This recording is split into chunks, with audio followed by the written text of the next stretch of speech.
د لوی او مهربانه خدای په سپېڅلي نامه درنو لیدونکو سلام. د نن ورځ خبرونو ته ښه راغلاست. نن سه شنبې د 2023 کال د زمري یا اسد دویمه نیټه ده چې د 2024 میلادي کال د جولای له 23 نیټې سره سمون خوري. په سر کې د څو مهم خبرونو سرټیک. په کابل کې د کار د ملي کنفرانس جوړېدل، د مرکز د رسنیو مشرتابه او د رسنیو د مسؤلینو ترمنځ د همغږۍ ګډه غونډه، او د ترکیې د EHH خیریه مؤسسې له مسؤلینو سره د ریاست الوزرا ادارې مرستیال غونډه.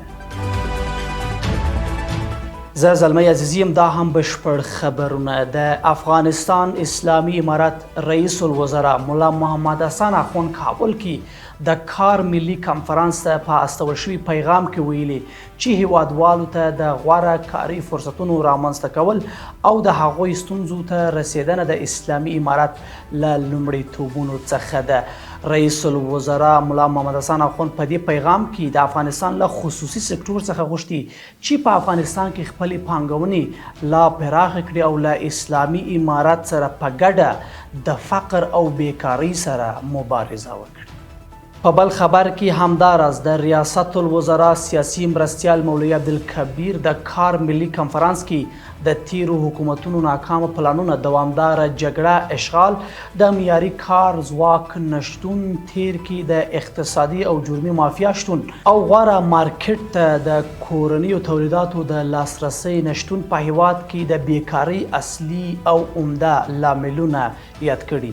د ریاست الوزرا سیاسي مرستیال ویلي چې دغه ستونزې اسلامي امارت ته په میراث پاتې وي او اسلامي امارت توانیدلی چې په غوره تدبیر او حکمت سره له دغه ناورینونو او ستونزو سره مبارزه وکړي.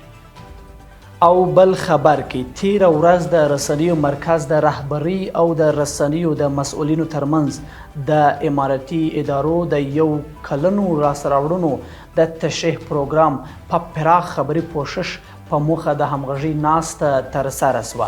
د اطلاعاتو او رسنیو مرکز رئیس مولوي نعیم الحق حقانی د یادې ناستې موخه د امارتي ادارو یو کلن لاسته راوړنو د تشریح پروګرام د ښه خبري پوښښ په موخه د نظرونو او وړاندیزونو شریکول یاد کړي او زیاته کړې ده چې د رسنیو همکارانو د نظر پر اساس په دغه پروګرام غوره خبري پوښښ پیدا کړي او خبریالانو ته به د اطلاعاتو ورکول اسانه شي.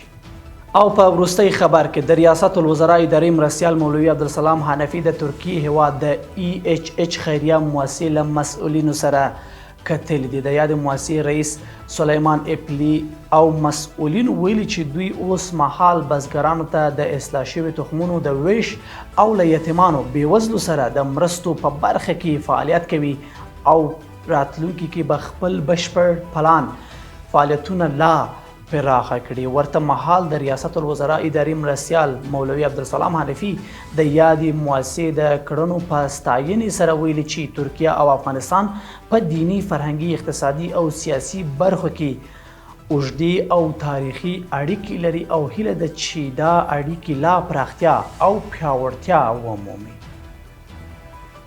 او له ملتیا مو مننه. تر بیا ښه وخت او ښې چارې.